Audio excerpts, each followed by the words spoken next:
Yesterday. For decades, Americans and the world have been obsessed with boy bands. They are young, charismatic, good-looking, and loved by everyone. Or at least the ones who actually make it. Because we all know that there are a lot of boy bands who just never make it. But what does it even mean to make it? There are a lot of boy bands who become popular in their own countries, yet never become recognized anywhere else. It seems that for foreign artists to cross the ocean and capture the hearts of Americans means that they've truly made it. If you look at these boy bands, you'll probably notice that they all have something in common, and it's not the cringy music videos. But little did the world know that boy band history was about to be changed forever.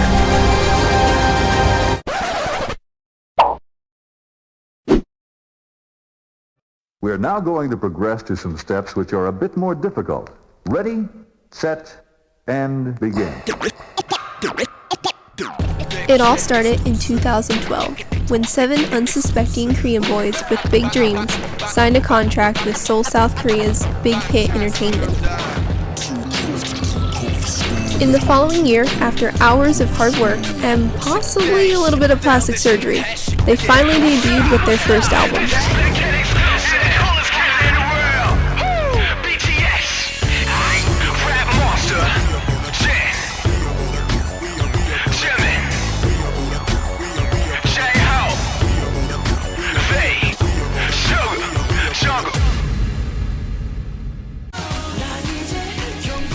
So how did they get from their first album to where they are today, conquering the music industry by breaking down barriers and stereotypes?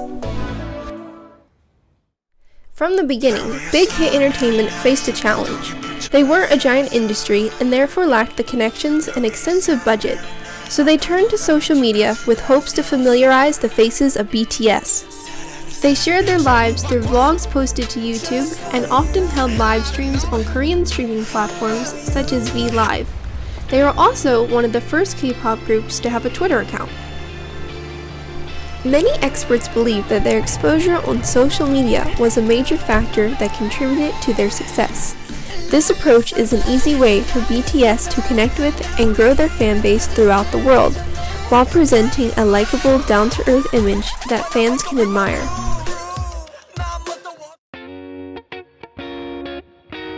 Roughly a year after BTS debuted, the group ventured to Los Angeles, California to star in a reality TV show called American Hustle Life that would soon air on TV in South Korea. The show was focused around BTS as they dove into American culture and learned about the world of hip-hop. Welcome, BTS!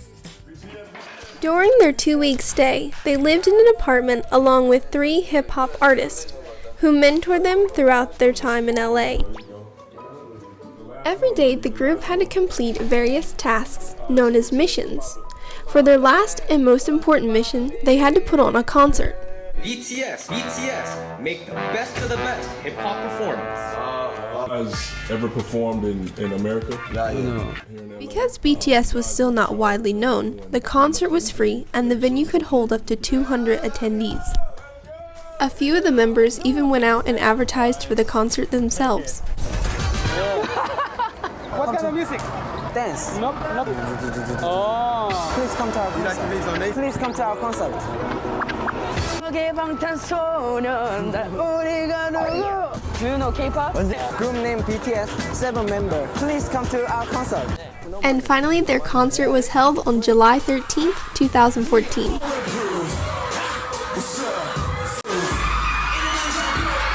About a week after BTS finished filming American Hustle Life, they hopped on a plane to go and host a fan meeting in Berlin, Germany, with the intent to continue to grow their international fan base. Because BTS was endlessly working to build their brand, they were starting to become more widely known, and they were invited back to Los Angeles, California to attend KCON 2014. 42,000 Korean culture enthusiasts from around the world attended the convention, and on the second and final night, BTS took to the stage to perform a few songs from their album, Too Cool for School.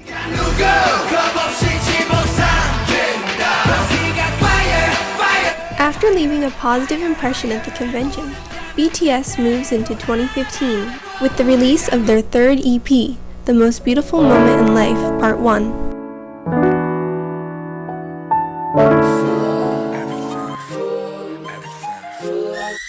And on November 15, 2015, the release of The Most Beautiful Moment in Life Part 2 began a new era for BTS as this album becomes their first release to debut on the Billboard 200 at number 171. Their ever-growing fanbase just can't get enough as BTS produces another album once again.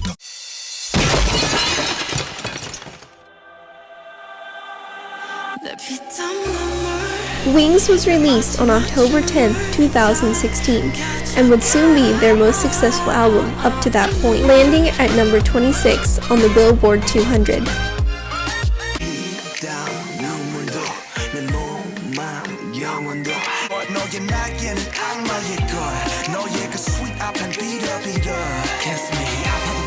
The music sung by BTS is not only popular because it is filled with a mix of catchy rap and hip-hop, but also because it is filled with meaning. While most K-pop groups are singing songs written by somebody else about frivolously falling in love, BTS often writes their own lyrics, which focus on deeper topics such as anxiety and social pressures. Fans love the honesty behind their lyrics, especially coming from an industry where everyone is portrayed as perfect. BTS challenges this by talking about their own insecurities and fears.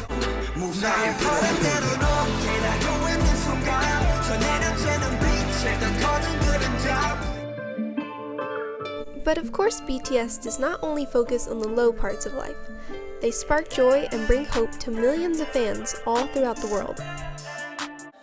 The BTS fan base, also known as ARMY, has definitely contributed to BTS's success.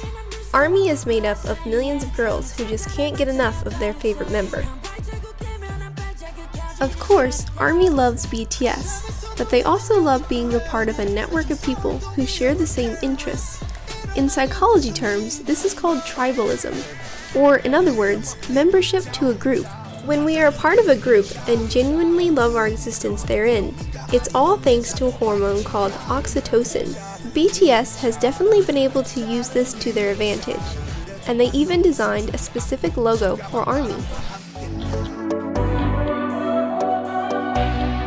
Even if you wouldn't consider yourself ARMY, you'll still be able to appreciate their music videos, which are visual masterpieces. Of course, within the BTS music videos, you'll see the 7 beautiful members, but you will also find eye-popping fashion styles to be admired.